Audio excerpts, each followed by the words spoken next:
अस्सलाम वालेकुम। अब हम पढ़ने जा रहे हैं हाइपरनेट्रीमिया। पिछले लेक्चर में हमने पढ़ा था हाइपोनेट्रीमिया के बारे में। तो हमारे पास हाइपरनेट्रीमिया क्या होता है? सोडियम इन सीरम ग्रेटर देन 145 मिलीमोल पर लीटर। सोडियम की जो कंसंट्रेशन होती है ना सीरम या प्लाज्मा में, जब वो 145 से ऊपर हो जाती है तो उसको कहते हैं हाइपरनेट्रीमिया। ये किस किस वजह से होता है वो हम सारी कोजेस पढ़ते हैं। उसके बाद हम हाइपरनेट्रीमिया की क्लासिफिकेशन पढ़ेंगे और सोडियम के लेवल को मेजरमेंट के मेथड भी पढ़ेंगे। तो देखते हैं कि कैसे कैसे कौन कौन से कोजेस होते हैं जिसकी वजह से हाइपरनेट्रीमिया हो सकते हैं। एक्सेस वाटर लॉस, ज़्यादा वाटर लॉस हो रहा है। जब ज़्यादा वाटर लॉस होगा तो क्या होगा? बॉडी में वाटर कम हो जाएगा और इलेक्ट्रोलाइट्स जो होंगे वो ज़्यादा हो जाएंगे। तो क्या होगा कि हमारे पास इस तरह लगेगा कि जैसे ऑस्मोलैरिटी ज़्यादा हो गई है। तो जब वाटर लॉस ज़्यादा होगा तो इलेक्ट्रोलाइट्स खुद ब खुद ज़्यादा लगेंगे। Renal tubular disorder, renal tubular disorder में क्या होता है? इस डिसऑर्डर में ये ट्यूब्यूल्स जो होती है हमारे पास किडनी की नेफ्रॉन की जो ट्यूब्स होती हैं, पीसीटी, फिर लूप ऑफ हेनले आता है और फिर डीसीटी आता है। इनमें वाटर की जो रीअब्जॉर्प्शन होती है ना वाटर की, वो कम हो जाती है। जिसकी वजह से क्या होता है? जिसकी वजह से वाटर यूरिन में ज़्यादा लॉस होता है। ठीक है, वाटर का लॉस ज़्यादा हो जाता है और उसकी ऑब्जॉर्प्शन जो होती है ना वो कम हो जाती है।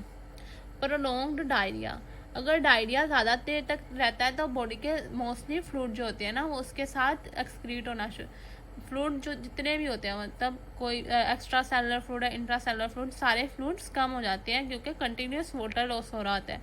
जिसकी वजह से इलेक्ट्रोलाइट्स क्या होते हैं? ज़्यादा। अगर मतलब थोड़ी देर के लिए डायरिया होगा तो उसमें इलेक्ट्रोलाइट लॉस भी होगा, लेकिन जब ज़्यादा देर तक डायरिया रहेगा तो क्या होगा? फ्लूइड लॉस इतना ज़्यादा हो जाएगा कि इलेक्ट्रोलाइट्स हमें खुद ब खुद ज़्यादा लगने लग जाएंगे। प्रोफ्यूज स्वेटिंग, जब स्वेटिंग ज़्यादा आती है तो उसकी वजह से वाटर लॉस भी ज़्यादा होता है। ऑलमोस्ट गर्मियों के डेज में जो स्वेटिंग और इंस्पायरेशन में जो वाटर लॉस होता है ना वो 1 लीटर तक होता है। ये काफ़ी ज़्यादा होता है। Decrease water intake, decrease water intake मतलब पानी हम कम ले रहे हैं। पानी कौन कम ले सकता है? ओल्डर पर्सनस जिनमें थर्स्ट मैकेनिज्म इम्पेयर हो गया है, या इन्फेंट्स छोटे बच्चे जो खुद पानी नहीं पी सकते, मेंटली इम्पेयर मतलब जिनका दिमागी तवाज़न ठीक नहीं होता, वो भी उनको भी पता नहीं लगता उनको भूख कब लग रही, प्यास कब लग रही है, तो उनमें भी वाटर का इंटेक कम होगा और हाइपरनेट्रीमिया का केस हो जाएगा। इसके बाद कौन सा है? इसके बाद है इंक्रीज इनटेक और रिटेंशन। इंक्रीज इनटेक, एल्डोस्टेरोन की कंसंट्रेशन क्या हो जाती है? ज़्यादा हो जाती है, जिसकी वजह से सोडियम की रीअब्जॉर्प्शन ज़्यादा हो जाती है और हाइपरनेट्रीमिया हो सकता है। दूसरा केस है sodium bicarbonate assess. Sodium bicarbonate भी क्या है? सोल्ट है, इसकी वजह से भी हाइपरनेट्रीमिया हो सकता है। डायलिसिस फ्लूइड असेस, जो डायलिसिस फ्लूइड होता है वो मतलब डायलिसिस के लिए जो यूज़ करते हैं उसमें भी कुछ ऐसे फैक्टर्स होते हैं जो इलेक्ट्रोलाइट्स के लेवल को ज़्यादा कर देते हैं। जैसे कि हमारे पास हम लोग जब ड्रिप्स वगैरह लगाते हैं जो बच्चों में लगती हैं तो उनमें भी क्या हो जाता है? उनमें भी जो सोडियम का लेवल होता है ना वो ज़्यादा हो जाता है, हाइपरनेट्रीमिया हो जाता है। तो हमारे पास उनमें जो यूरिन की ऑस्मोलैरिटी होती है 800 मिली ऑस्मोल पर किलोग्राम तक जा सकती है। उसके बाद हम देखते हैं hypernatremia related to urine osmolarity. Hypernatremia urine osmolarity से कैसे रिलेटेड है? Urine osmolarity less than 300 milli osmole per kilogram. Diabetes insipidus, impaired secretion of AVP और kidneys can not respond to AVP। इसमें दो कंडीशंस होती हैं डायबिटीज इंसिपिडस की, nephrogenic और सेंट्रल। जो हमारे पास नेफ्रोजेनिक होती है ना उसमें किडनीज AVP को रिस्पॉन्स नहीं करती, AVP को रिस्पॉन्स नहीं करती। और जो हमारे पास ये नेफ्रोजेनिक के केस में, सेंट्रल में क्या होता है? सेंट्रल में AVP की प्रोडक्शन ही नहीं हो रही, हाइपोथैलेमस में कोई डिफेक्ट आ गया जिसकी वजह से आर्जिनिन वैसोप्रेसिन हार्मोन की सिंथेसिस नहीं हो रही। तो जब यूरिन की osmolarity less than 300 milli osmole है तो इस केस में क्या होगा, डायबिटीज इंस्पायर्स होगा, जिसमें या तो किडनीज की ट्यूब्यूल्स जो होती हैं वो एवीपी को रिस्पॉन्ड नहीं कर रही, या फिर हमारे पास ये प्रोड्यूस ही नहीं हो रहा हाइपोथैलेमस से। Urine osmolarity 300 to 700 milli osmole per kilogram. Partial defects in AVP release और रिस्पॉन्स, इसमें क्या होगा, पार्शियल डिफेक्ट्स होंगे। और जब ऑस्मोलैरिटी 300 से कम है तो उसमें डायबिटीज इंसिपिडस है, इसमें पार्शियल डिफेक्ट होंगे रिलीज में या रिस्पॉन्स में, कंप्लीट डिफेक्ट नहीं होंगे। ऑस्मोटिक डायूरेसिस, ऑस्मोटिक डायूरेसिस में हम लोग इसमें ना कुछ फ्रूट्स होते हैं जो हमारे ऑस्मोलैरिटी को इंक्रीज कर देते हैं और इससे यूरिनेशन भी इंक्रीज हो जाती है, जिसकी वजह से वाटर लॉस ज़्यादा होता है। वाटर का लॉस क्या हो रहा है, ज़्यादा हो रहा है, और ऑस्मोलैरिटी भी ज़्यादा हो रही है क्योंकि इलेक्ट्रोलाइट्स जो हो गए हैं बॉडी में ज़्यादा रह रहे हैं। यूरिन ऑस्मोलैरिटी ग्रेटर देन 700 मिली ऑस्मोल पर किलोग्राम, ये किस केस में होता है, हाइपर एल्डोस्टेरोनिज्म, जिसमें ज़्यादा एल्डोस्टेरोन रिलीज हो रहा होता है। सोडियम बाइकार्बोनेट असेस, ये भी सोल्ट है, इसकी वजह से भी यूरिन की ऑस्मोलैरिटी ज़्यादा हो जाती है, बहुत ज़्यादा। डायलिसिस फ्लूइड एक्सेस, इसकी वजह से भी यूरिन की ऑस्मोलैरिटी ज़्यादा हो सकती है। तो ये केसेस हैं। आगे मैंने आपको बता दिया नेफ्रोजेनिक डायबिटीज़ इंसिपिडस क्या होता है और सेंट्रल डायबिटीज़ इंसिपिडस क्या होता है। तो हमारे पास सिम्टम्स हैं। सिम्टम्स जो हाइपरनेट्रीमिया के होते हैं वो सेंट्रल नर्वस सिस्टम के होते हैं, लेकिन जो हाइपोनेट्रीमिया होता है उसके जो बेसिक सिम्टम्स होते हैं वो जीआईटी के होते हैं, और बाद में जब वो सीवियर हो जाता है तो सेंट्रल नर्वस सिस्टम के शुरू हो जाती है। तो इसमें जो सिम्टम्स है ना वो ऑलमोस्ट दोनों के सिमिलर है। लेथार्जी, इरिटेबिलिटी, फीवर, थर्स्ट, ज़्यादा प्यास ज़्यादा लगती है क्योंकि ऑस्मोलैरिटी ज़्यादा होगी, जिसकी वजह से वाटर बॉडी में कम होता है तो प्यास ज़्यादा लगती है ताकि ऑस्मोलैरिटी को मेंटेन किया जा सके। रेस्टलेसनेस, इस तरह से बेचैनी फील होती है। सीजर, झटके लगते हैं। नोजिया, मतलब ऐसा लगता है कि वोमिटिंग आ रही है या अजीब सी कंडीशन हो जाती है। मसल ट्विचिंग होती है। मसल ट्विचिंग में क्या होता है कि हम आपके पास ना एक मोटर न्यूरॉन होती है, इस तरह से एक मोटर न्यूरॉन बनी हुई है। ये मोटर न्यूरॉन एक स्पेसिफिक ग्रुप ऑफ मसल्स को कंट्रोल कर रही होती है। इसमें ऐसा होता है कि जब हाइपरनेट्रीमिया होता है ना तो ये मोटर न्यूरॉन खुद ब खुद रिफ्लेक्सेस भेजती है। इन रिफ्लेक्सेस की वजह से ना मसल खुद ब खुद इस तरह से पालपेट करना शुरू हो जाता है, मूव करना शुरू हो जाता है। इसको कहते हैं मसल ट्विचिंग। हाइपर रिफ्लेक्सेस खुद ब खुद होना शुरू हो जाती है, खुद ब खुद मैसेज आना शुरू हो जाता है न्यूरॉन्स में, और वोमिटिंग होती है। अब हम डिटर्मिनेशन देखते हैं कि इसकी डिटर्मिनेशन कैसे कर सकते हैं हम। डिटर्मिनेशन के लिए 3 तरह के सैंपल ले सकते हैं, सीरम, प्लाज्मा और यूरिन का। जो प्लाज्मा है उसके लिए या तो हम लिथियम हेपारिन यूज़ करेंगे, अमोनियम हेपारिन और लिथियम ऑक्सलेट, ये प्रेफर किए जाते हैं, ये वाले एंटीकोएगुलेंट्स। हीमोलाइसिस जब ज़्यादा होगी तो सोडियम की कंसंट्रेशन कम हो जाएगी डाइल्यूशनल इफेक्ट्स की वजह से। डाइल्यूशनल इफेक्ट्स क्या होते हैं? डाइल्यूशनल इफेक्ट्स हमारे पास इसमें क्या होता है कि जब आरबीसीज की ब्रेकडाउन होती है ना तो उससे क्या रिलीज होता है, सोडियम, कुछ अमाउंट में पोटेशियम और वाटर ज़्यादा रिलीज होता है। तो उसकी वजह से क्या होता है, जब वाटर ज़्यादा होगा तो वो जो इन्वायरमेंट होगा वो डाइल्यूट हो जाएगा। अब हम मेथड देखते हैं। इसमें केमिकल मेथड आता है, flame emission spectrophotometry, atomic absorption spectrophotometry, iron selective electrodes.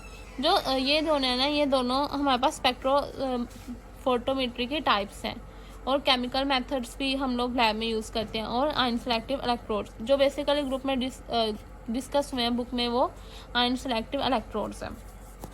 सबसे पहले देखते हैं फ्लेम एमिशन स्पेक्ट्रोफोटोमेट्री क्या होती है। It is a method of analysing the composition of sample by heating it in a flame and observing the light emitted by the sample.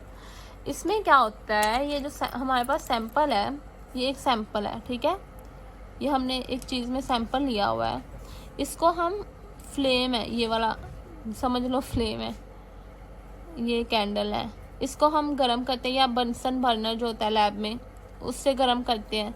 जब ये light emit करता है ना, जब कुछ लाइट ये पहले अब्जॉर्ब करेगा, ठीक है, पहले ये लाइट अब्जॉर्ब करेगा, फिर उसी लाइट को एमिट करेगा। तो ये जो लाइट एमिट करेगा ना उसको हम मेजर करेंगे और वो हमें हेल्प करेगी सैंपल के इलेक्ट्रोलाइट्स के डिटेक्शन में, मतलब उसमें कितनी सोडियम है सैंपल में। इस तरह से हम देखेंगे आगे एटॉमिक एब्जॉर्प्शन स्पेक्ट्रोफोटोमेट्री।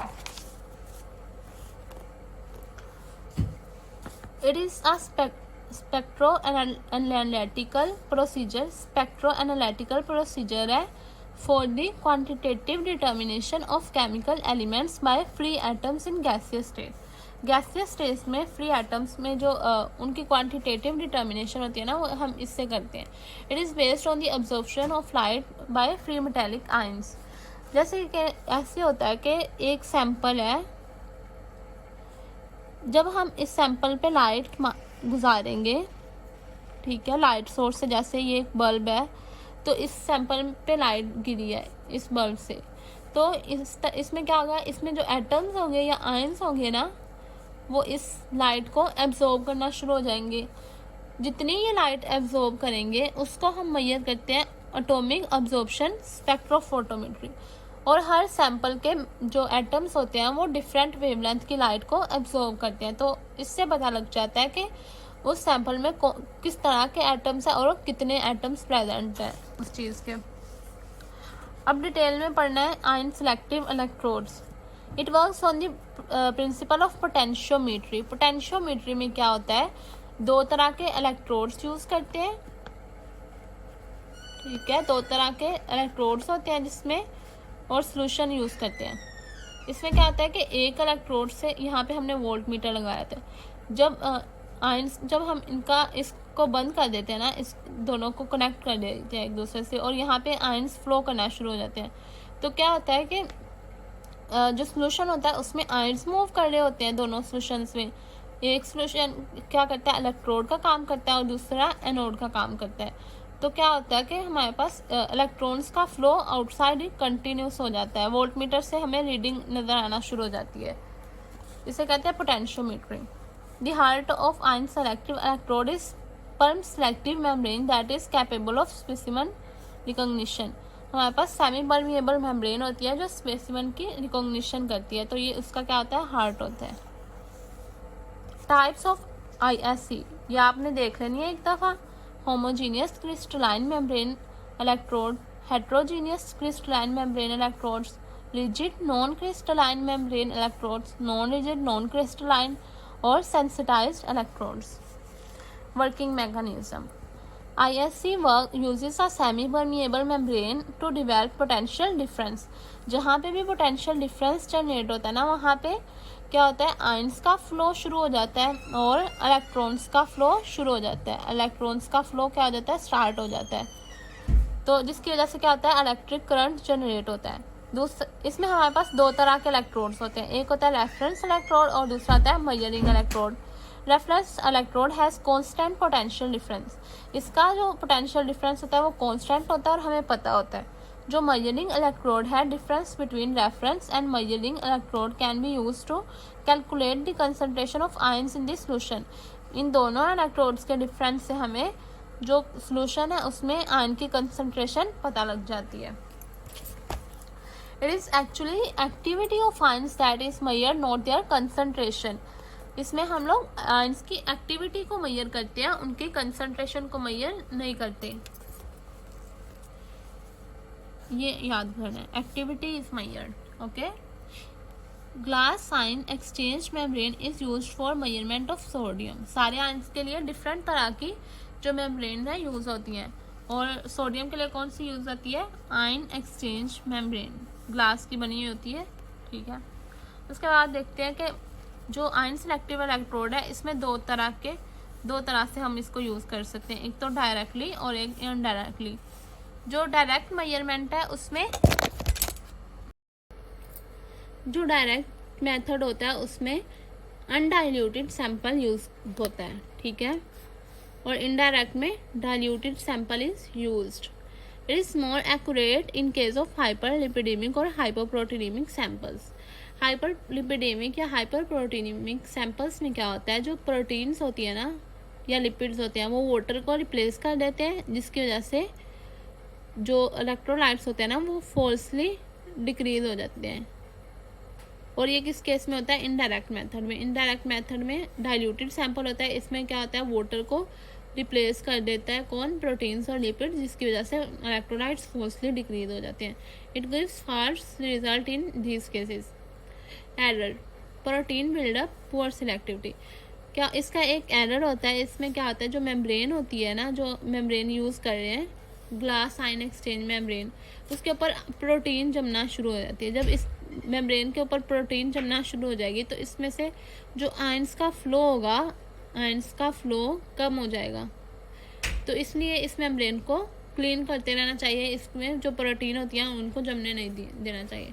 आजकल जो यूज़ हो रहे हैं वो विट्रोस एनालाइजर यूज़ हो रहे हैं। ये क्या होता है? Single use direct ISC potentiometric system. इसको सिर्फ एक दफ़ा यूज़ करते हैं और इसमें डायरेक्ट मेथड यूज़ होता है। जितना ज़्यादा पोटेंशियल डिफरेंस होता है उतनी ज़्यादा सोडियम की कंसनट्रेशन होती है। ये एक डायग्राम सिंपली मैंने आपको समझाने के लिए बनाई है। 2 इलेक्ट्रोड्स लगे हुए हैं, उसमें दोनों में क्या लिया हमने? सोल्यूशन लिया हुआ है और इंटरनल इलेक्ट्रोलाइट लिया। इलेक्ट्रोलाइट क्या कराता है? फ्लो, आयंस का जो फ्लो होता है ना उसको मेंटेन रखवाता है। और इसमें हमने इसको सैंपल सोल्यूशन के अंदर डाला हुआ है। ये सैंपल सोल्यूशन है, दोनों इलेक्ट्रोड्स को हमने सैंपल सोल्यूशन में डाला हुआ है। ये लिक्विड जंक्शन है, यहाँ पे जंक्शन बनी हुई है। और ये क्या है? मेम्ब्रेन है जो हमने यूज़ करनी है, ग्लास सिलेक्टिव मेम्ब्रेन। तो ये जर्नल स्ट्रक्चर और सारी इन्फॉर्मेशन थी आयन सिलेक्टिव इलेक्ट्रोड्स के बारे में। होप सो आपको वीडियोस अच्छी लगी होंगी, तो आप इसको लाइक कर दें और चैनल को सब्सक्राइब कर दें।